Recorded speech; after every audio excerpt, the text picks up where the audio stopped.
And hey, you guys, hold on one second with me. I'm trying to get all the social media things going here. I think we're good. We're going. So I've got Facebook, YouTube, Twitter, and I've got Instagram. And it's just me right now. Margie's on her way. So don't go away. Margie's coming, and I'm just going to stall for a little while she gets down here. But so it's been a crazy week, as most of you guys can probably imagine. Most caregivers have crazy weeks. And right before I punched go on here to like start this, yeah, I saw this. Do you know what this is? Let's see if I can find it. Oh. And then I'll show Twitter and Instagram.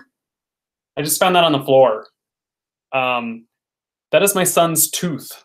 He lost a tooth the other day, and I had it on my desk, and it fell off, and I just found it on the floor. So that's the week it's been. I swept and did everything around here, and yet I still found a tooth on the floor. So yeah, we definitely don't have it all together, because I evidently have teeth on the floor and didn't know. So yeah, he lost this tooth the other day, and it's just sitting on my floor. So crazy. Do you guys ever have crazy days like that where you feel like you're on top of things and you find a tooth, or you find out that you're not on top of things? Hey, Potter Seeker.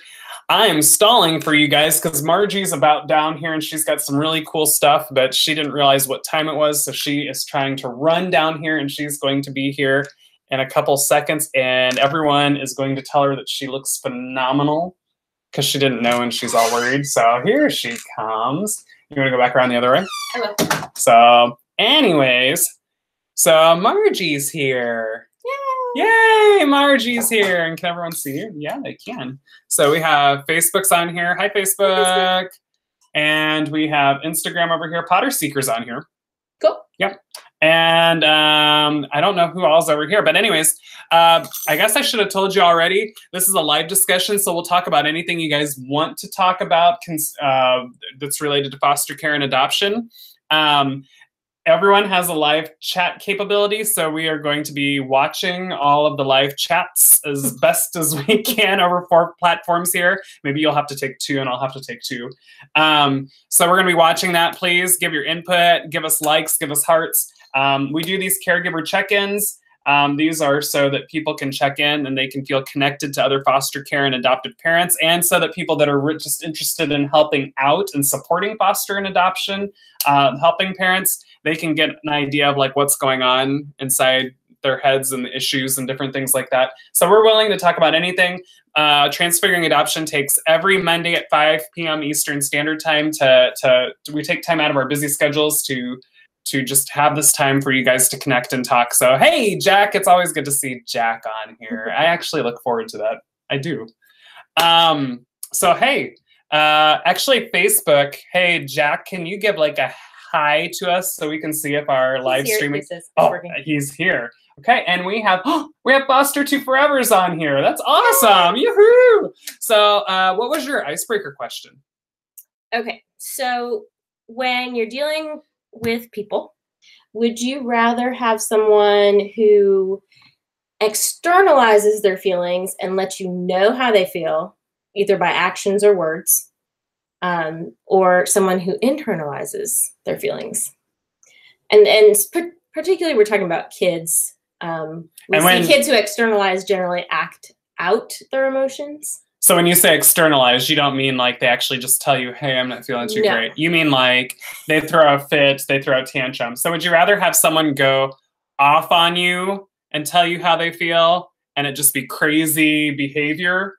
Or would you rather deal with someone or a kiddo that internalizes stuff and they don't tell you how they're feeling or how they just keep it all bottled up? What would you let us know? Like, type in a comment. Do you want a kiddo that externalizes or a kiddo that keeps their feelings bottled up? Like that externalizing, remember, that might mean that you have like the severe, like a fire starter or feces smear, or I mean, it's some severe cases, but come on, you might. That's externalizing it. Mm-hmm. That's That's externalizing your Okay, externality. so Jack says verbal, hands down. Verbal, hands down. Verbal is very good. I think I do. I think I like verbal. Sideways, I can't read it. My kid, my kid bit me this week. Internalize would be better for me. That's awesome. Yeah, I could see how I think after that, I think I would go there too. I don't think I'd be so calm either right now. I think I'd be, my kid bit me. I would just be like, what? Come on. So what were you what are you choosing? Okay, Internalize or externalize? It depends, because like Jack says, verbal, hands down, is best.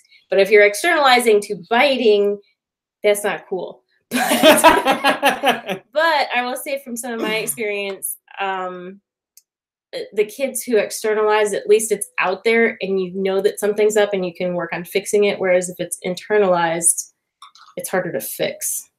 I think I've seen too where I think you and I with the kids we've had in our homes, we see when they internalize that they start having other issues like illnesses. Yeah, we had one kid who had to be picked up from the school all the time because of physically getting ill, but was like, hey, I'm all great. And like all the therapists were like, this child's so adjusted. And we're like, no, the body is crying out for help. And I think that one's the harder one because you're always questioning. I mean, I think you always second guess and question, right? Like you guys are always thinking and trying to figure out what's going on.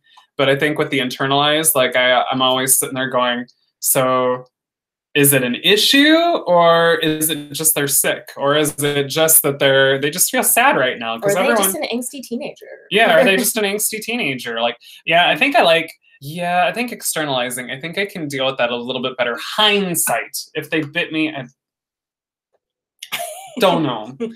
I have had rip paint off the wall after I had just done the wall, and I've had tear down the wardrobe after you had just put together. I mean, I can. That one wasn't really an externalizing behavior. That one was just that was a child who was. Okay. Yeah, that was a different story. But how's everyone doing? That was an accident. That was an accident. That was a big accident. How's everyone doing though? Wait. Oh no. Sorry, we'll see you later, Foster. 2 forever, signal's bad. Let us know if you guys are having trouble seeing us. It seems like Facebook's doing okay seeing us. So anyways, one thing that we wanted to talk about, did you guys have anything you want to talk about? Be sure to like totally mention on here if there's anything that you want to talk about, or and we'll stop and we'll talk about whatever. If there's something that you want to talk about. But one thing from last week that people were talking about was, what was the issue or the... Kind of like regrets, or like, you know, when you can't honestly, because people say, oh, I took this child and it was love at first sight. And if I had to do it again, I would do it all over again. But there are a lot of folks out there who really second guess and say, did we make the right decision? They might regret taking in a placement or adopting a child because things have just gone horribly wrong.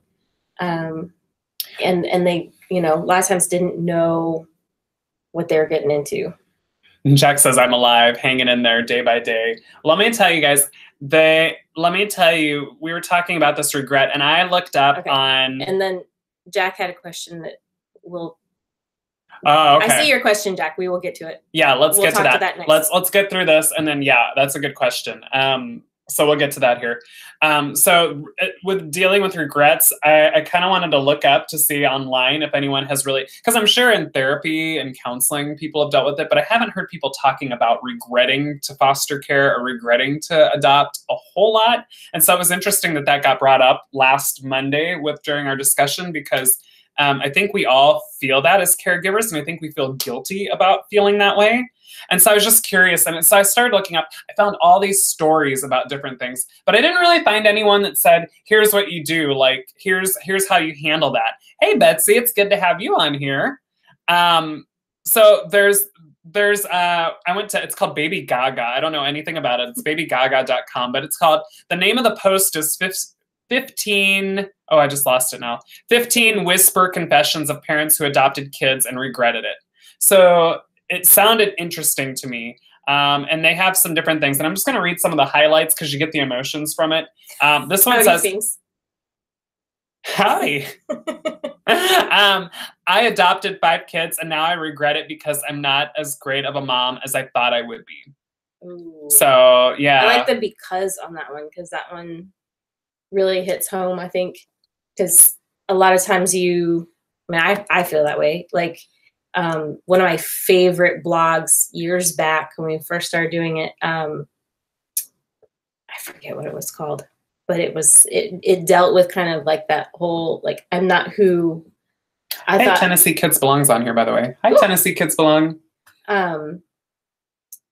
Just kind of those feelings of, you were a very patient person before you started fostering or adopting, or you were calm, you did a great job with kids, and then as things started kind of going crazy as you were fostering or adopting, just kind of not being the person that you wanted to be or thought you were. And I think, and again, for people that are joining in, we're talking about last Monday during the caregiver check-in. Someone brought up the whole idea of feeling regretting that you started fostering or you adopted. And so we're talking about those feelings and just if they're okay, if they're not okay, and what you do about them. But again, like on this blog that I found, another thing that they put on here is another person said, I regret adopting my oldest daughter. We expected some issues, but it gets so tiresome when there's just more issues every day. She's miserable to be around. I hate being in my own home when she's home. And I think, wow. I mean, your home is the place that you kind of like.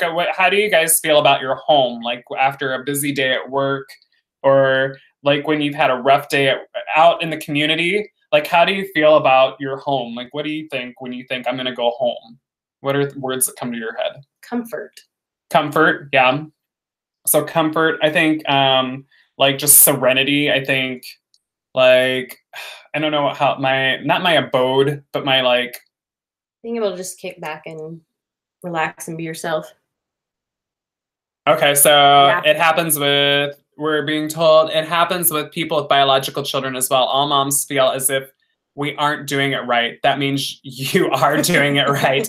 Hey, Ashley, glad that you could join us. We love Ashley. Again, for everyone joining us, we're talking about the feelings of regret that you might have when you started the foster care adoption journey. Someone asked us to talk about that from last time. Specifically, like when people say, if I had to do it all over again, I would. And then what happens if you don't feel that way? How do you deal with that? How do you cope with that? Right. And so I can relate to this one where it feels like you feel like the issues are so tiresome that they're just more and more, and then you don't even want to be at home. Like, and that's a rough place to be because I felt that way. Like where I don't want to be at home. And I'm like, well, then where's my comfort place? Where do I, like, I don't feel like I want to be in my home. Like, it's almost like you don't want to be in your own skin. Because I feel like that's like kind of your house, like, right? You make your house kind of like your comfort place. It's almost your own skin. I think that's where self-care comes in, like a lot. But and I was trying, like, I was thinking about this week. One of the things I was thinking about was how do you express, because I think a lot of it is, you have those feelings, but some of it is more how you feel about other people thinking about your feelings. That makes sense. Yeah. I'm tired. I've been painting and I've been inhaling fumes and my words aren't coming out correctly. But, sometimes it's not so much just that you feel a way, but you feel like you feel guilty for feeling that way, or you feel other people are going, just that parent shaming, parent guilt. Right. And, I was trying to think, like, for people who haven't fostered and adopted, what might be an equivalent to help them understand some of that. And, if you're at a point where you don't feel like you like being with your kids. And I was kind of thinking about, like, if you have an elderly parent, you obviously love them, but say they have Alzheimer's and they are now very combative and they don't really know you and there's not that relationship there. And I was kind of thinking in some ways it's similar because they don't know you. You don't have that relationship so much anymore. You're in a caretaking position, but it's not necessarily like you feel like, oh, I want to spend time with this person who is doesn't remember me and is very combative and is, you know, 'cause that happens where, sorry, I'm distracted too. You're typing. But yeah, like, does that make sense? Is that like, I think, a comparison? yeah, I mean, I mean, right, like you thought, like, it's just hard for outsiders to understand why you would feel that way because it's a child, and everyone I think is thinking a child is like, I mean, chime in on this, everyone watching. If like, why do you think people don't understand the issues and the traumas that you're facing every day? Like, why do they not understand it? Like, chime in with me. But I just feel like they can't understand it because they haven't lived through it. And I feel like an Alzheimer's parent, I mean, I feel like that is kind of a good example because you're not even around. Like, I've heard a lot of people say with their Alzheimer's parent that they just don't even feel like they're the same person anymore, and it's not the same. And it's a grieving process because you're with your mom or your dad. They don't know who you are. They're not the same person. It's just not the same, and it's not even. It's like being with a complete and total stranger. Yet you want to be with a certain, like, you have this certain expectation and this certain longing and feeling that you want to be with. And it's kind of like, I feel like with our foster and adoptive parents, chime in or hit a like or a love button if you agree. I feel like with foster and adoptive parents, sometimes I feel like we feel like we want something to be a certain way. Like we think that we had a picture of how this was going to play out. We got a good example with the Alzheimer's patient. Good example with the Alzheimer's patient. Okay. So yeah, like, it's just like you have an expectation of how you think this thing's going to play out, and you think there's going to be some love in different things, but there's not. It's just different. Like, your child is not going to be acting different. Your child's acting different, not normal, and you're just not going to have the same feelings and emotions, and it's going to not meet your expectation at all. Yeah, Jack made a good point because it's not put out there. Some families hide the problems because the fear of being judged. So foster families try to put that front up as the perfect family. Yeah, I've seen that a lot. And I even saw a situation recently where someone, and we're not talking just foster care, but even like international adoption, you know, there's, well, side note, I'm sidetracking myself, but just a quick side note is that people have talked about whether there's kind of that post-adoption, like there's postpartum depression in women, like whether there's something similar that happens with foster care and adoption and kind of that grieving process, and maybe your expectations don't meet with reality. But what Jack is saying is so true. Like, you know, people are saying, how's it going? How's it going? And people are like, oh, it's great. This child is so amazing. And then in the inside, there's like that, like, wow, I haven't connected to this child. This child doesn't speak my language, or Right. like this child came into my home as a foster child and they want their birth parent so bad and they want nothing to do with me. And I'm really just trying to help. And so there's rejection, or there's so many complications. I feel like it is almost like day by day. Like, it is like, it gets to a day by day thing. Like, I'm just taking it day by day. Where I think with your own child, your biological child, it's not a day by day thing. Because I think a lot of days, more days than not, you wake up and you want to see your child and you want to see, like, you want to be with them. But like, I think, and there's science there too. Right, because it's your biological child. Well, especially for the mother, there are chemicals and stuff that create that bonding for both the child and the mother. And there's some of that with the dad too, but more so with the mother. But I think one thing that I appreciate too about like our so Transfiguring Adoption, if you don't know, has a group of volunteers that they're actually starting to mobilize a little bit more around the country and create these groups called Elf Squad groups. And the reason I think they're so neat is because it's educating and creating concerned, passionate people that want to support caregivers, so we don't have to be perfect. And they get that. They get why we're not perfect. We don't have to put up a front. Right. And okay, and this is coming from an adoptee. It's not that we don't want that connection. It's just that with the loss of birth parents, it's difficult. When I was a kid, I had to fake the connection with adoptive parents out. It's not. Hold on. It's not showing the rest of the comment. Hold on, I'll look up the rest of the comment because it didn't show the whole comment because it was too long. I'm gonna find it though. Yeah, hold on, I'm finding that comment for you. Oh no, what did I do? I did something weird. Okay. Well, anyways, is it on there? Okay, so it said, and it's not that we adoptees don't want that connection. It's just that with the loss of birth parents, it's difficult. When I was a kid, I had to fake the connection with adoptive parents out of fear of feeling ungrateful. And you don't want to seem ungrateful. Right. Which is funny because I actually saw another thread relating to this where an adoptee was saying that they felt grateful for their birth parents, and it was a genuine, like, I'm glad that I have an adopted mom and dad. And a bunch of people actually jumped all over them, saying how, like, you were like conditioned to feel that way. And she's like, no, I really feel that way. But anyways, that's a side note too. But these things like so interconnect. And one thing a lot of people don't understand as far as adoptees is that no matter how old you are when you're removed from your birth parents, that is a loss. And like I said, there is science that goes into that. There's chemicals that are in the body that even if a child is removed at birth and never physically touches their birth mother, like, there is a loss, and that baby will grieve. And there are things in the brain that happen because of that. So there's kind of this myth and stigma too, that if you get a child, hey Candace, if you get a child right at birth, that there's not going to be loss, there's not going to be grief, there's not going to be any type of trauma or results from that trauma, and it's just not true. So again, for people joining us, we're talking about last Monday. Someone mentioned that they talking about regretting fostering or regretting adopting, and just those feelings and talking about them if other people had them.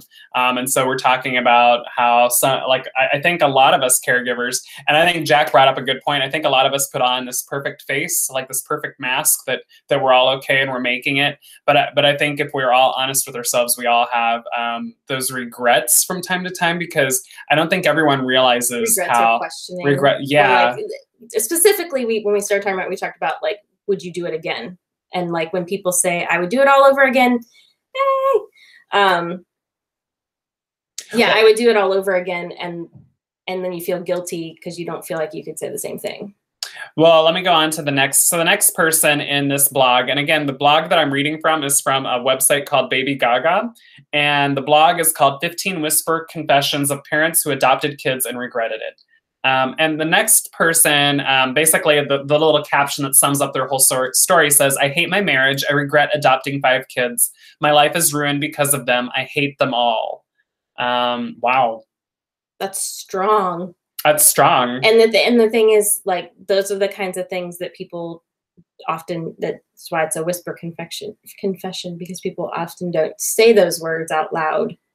But I've heard, you know, through the years, several marriages being destroyed. You know, there's. I'll take the kids.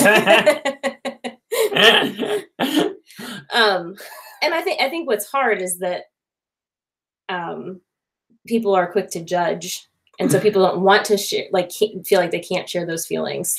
And I feel like they're I don't know, everyone else chime in if you think so. And I think the Transfiguring Adoption icon is actually our one of our blog managers, Betsy.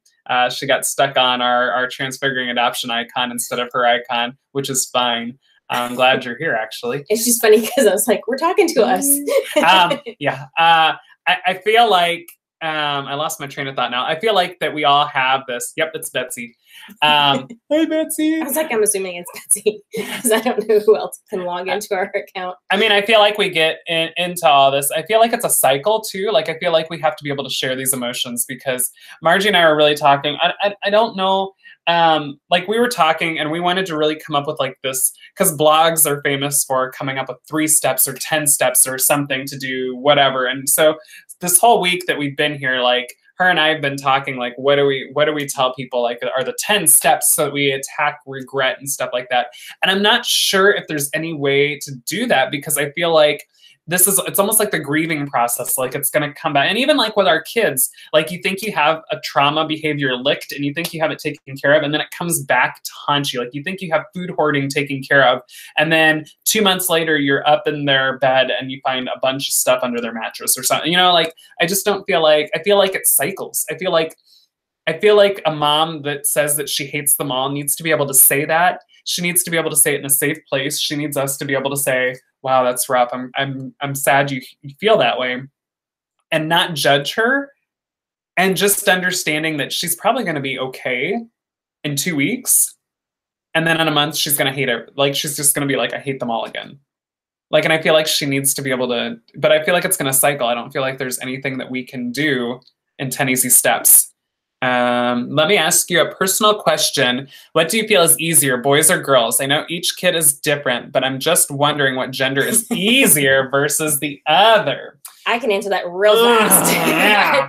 and maybe it's just our house. But everyone answers. So if you're watching, what do you feel is easier, boys? I'm assuming you mean like, do you mean specifically in the foster care world? Like, do you mean foster boys, foster girls, or do you mean adoptive, or do you mean just in general? Like, hey, someone on here is watching and they have a bio daughter.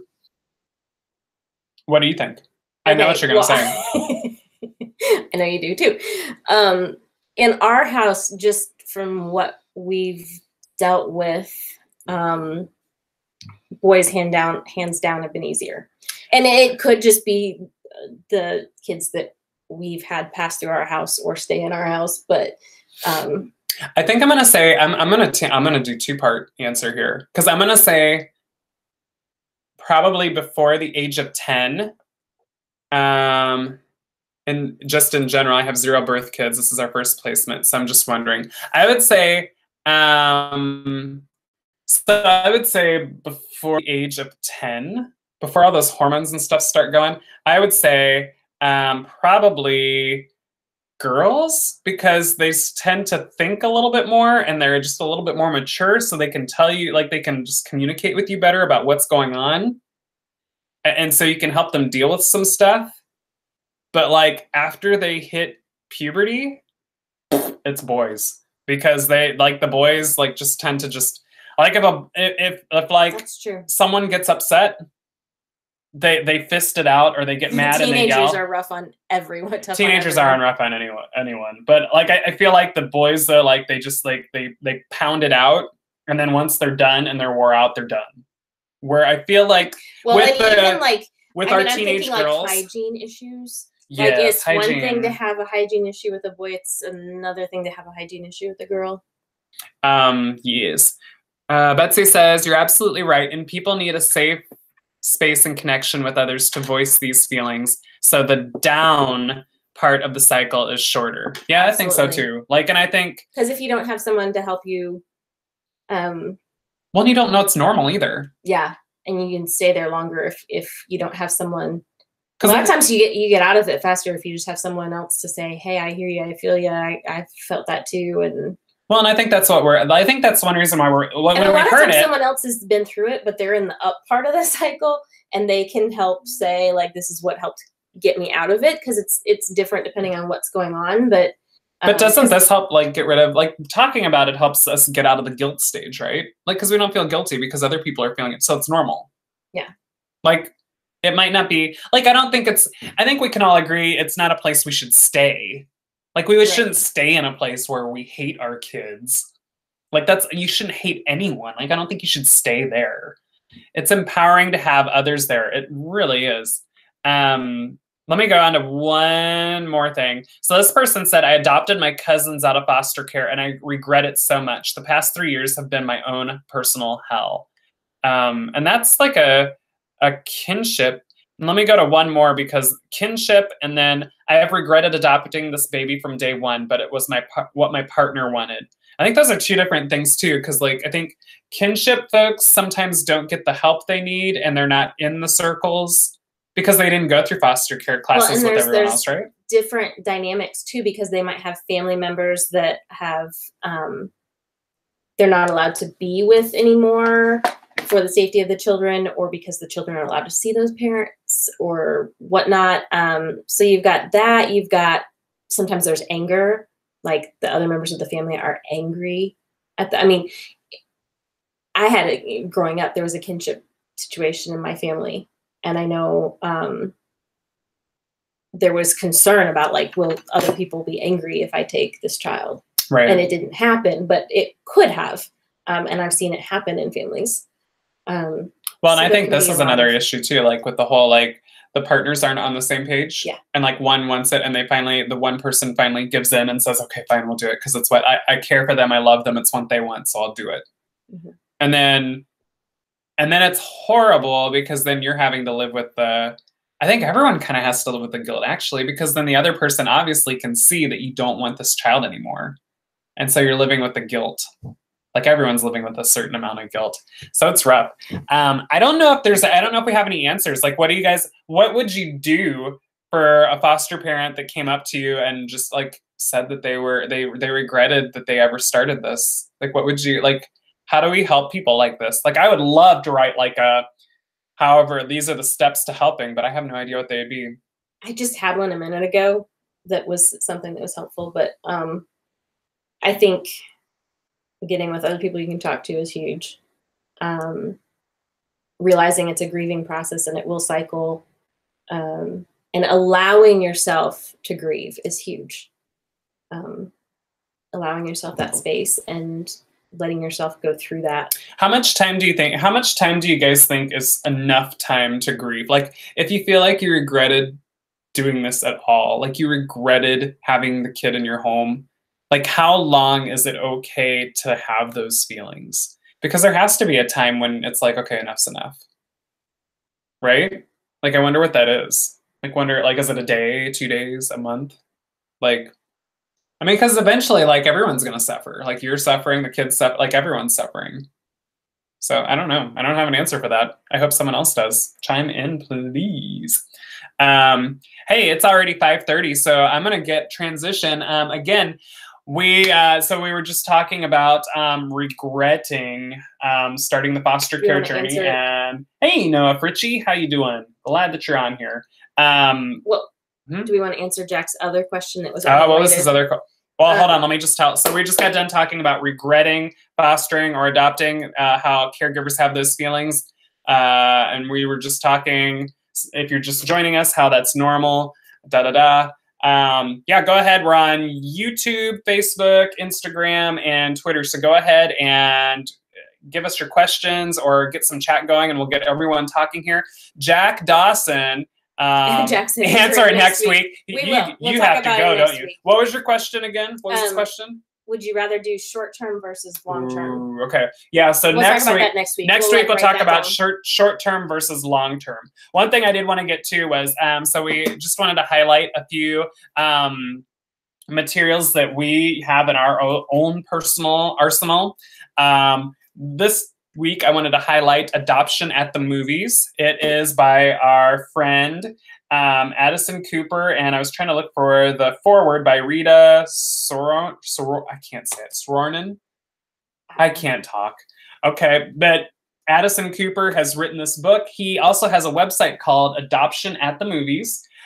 Addison is an LCSW. He is obviously very trauma-informed. He works with foster and adoptive families. He knows his stuff, and he lives in the Hollywood area, so he gets invited to premieres. So he's seeing movies before they're even coming out, and he's able to see the trauma triggers and what the goods, the bads, the uglies of movies. And his website, Adoption at the Movies, will pinpoint and look at the movies coming out for your family.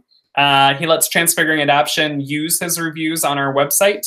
But he's also written this book, if you don't want to get on the website, and it has some phenomenal things in it from various movies. It has discussion questions, discussion guides, explains to you the science and different things of why, with trauma behaviors, everything behind why your kids and how your kids can benefit from watching movies and starting discussions from movies and how it's going to help. So this is a phenomenal book.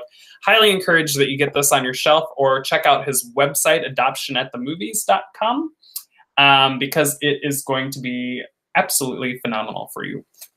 But yeah, take a look at that. The other thing, oh, and I guess I was going to say some of the movies that it has in it. So he has like, it's set up into sections. So some of the movies are like Disney films. So he has like Big Hero 6, Cinderella, Finding Dory, Lilo and Stitch. More movies for kids is Box Trolls, Despicable Me, Kung Fu Panda, Divergent. Well, now it says movies to watch with your teens, and then movies for parents. Of course, like all the Star Wars are on there. But he does a really good job of categorizing everything and going through there. Definitely go on his website. Tell him that Transfiguring Adoption sent you over there. Again, he's really good buds with us. So yeah, just let him know Transfiguring Adoption sent you that way. But the up-to-dated stuff is on there. This book is phenomenal. Unfortunately, I can see there are some classic movies on here. The movies are going to get outdated eventually. But right now, it's amazing. So yeah, Adoption at the Movies. We'll just have to write an update one later. You want to talk about that one? No? Yes? No? Okay. So Texas Christian University, TCU Institute of Child Development, they put out some phenomenal stuff, specifically with the teaching and research from Dr. Karen Purvis, and Dr. David Cross, the trust-based relational intervention, which is a whole methodology of parenting for foster and adoptive. And they have put out a series of DVDs, and this is just one of the DVDs that they've put out. And I believe, I actually haven't checked lately, I think you can stream them now, or you can get the digital copies. So that's, I love everything getting digital or streaming. I don't like having DVDs because how many of you have kids that scratch them up or break them? Okay, so I love digital. This one's called A Sensory World, Making Sense of Sensory Disorders. And this DVD is phenomenal because it's going to take you through sensory processing disorders and different sensory issues that our kids from traumatic places are going to have. So it's going to show you examples of that happening, what it looks like, and then their science and the reason behind it, which is phenomenal because it gives it to you in real life terms. So you're not sitting there going, I don't know what the science lady just said. Like, you understand what's going on, which is phenomenal because for me, it helps me to understand the whys behind everything, because then I'm more apt to do things and to blame the issue and not the child if I understand it. Well, and this says it talks about learning to recognize the difference between sensory problems and problem behaviors, which is and how to help children overcome everyday struggles that hamper their success. So they're phenomenal. Distinguishing between behavior and an actual disorder. This DVD was put out in 2010, so it's not by any means old or dated yet. Getting a little bit that way, but not too bad at all. I mean, 8 years old in the field isn't bad at all because there's not much out in the field. Definitely highly recommend you check that out. Again, it's TCU Institute of Child Development. You can also find it by, I'm sure if you did a search for Dr. Karen Purvis, you would find this. It's really amazing, and it's going to help you just to be able to handle some of the sensory issues that your child's having. Or like Margie said, like there are all those times when you're sitting there thinking, so is this a sensory issue or is this a behavior problem that I have to deal with? And like, do I need to do some corrective discipline here, or do I need to do I need to give some empathy because the child's going through something sensory-wise? So this will help you to be able to tell what these are. Just phenomenal. Phenomenal. Love it. Love it.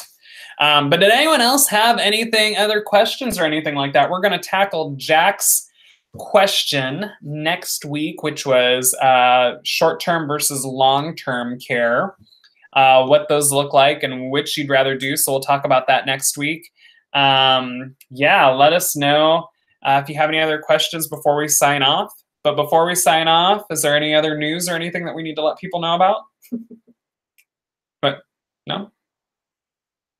We do have a nightlight drive going on right now through, I believe it's May. I'll have to check on the website for that. If you go to transfiguringadoption.com, you can find information about the Sweet Dreams Nightlight Drive.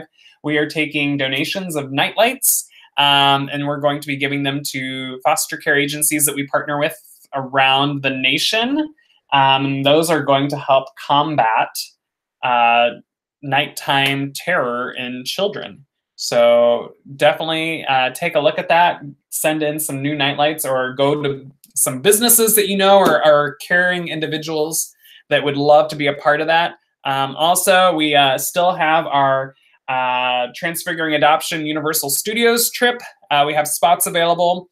If you go on to transfiguringadoption.com/vacation, you can find out more about this phenomenal trip. We're going to be going to Universal Studios. Margie and I, with 2 other staff members, are going to be going, taking you there to navigate the parks and help you manage trauma behaviors while you're there so that you can have a successful, great memories trip. And it's also costs less than the actual amount of the trip, and you get all sorts of goodies and fun. So definitely check that out, transfiguringadoption.com/vacation. And if no one has told you guys today, you are amazing. You're awesome. Thank you so much for the work that you're doing with kids.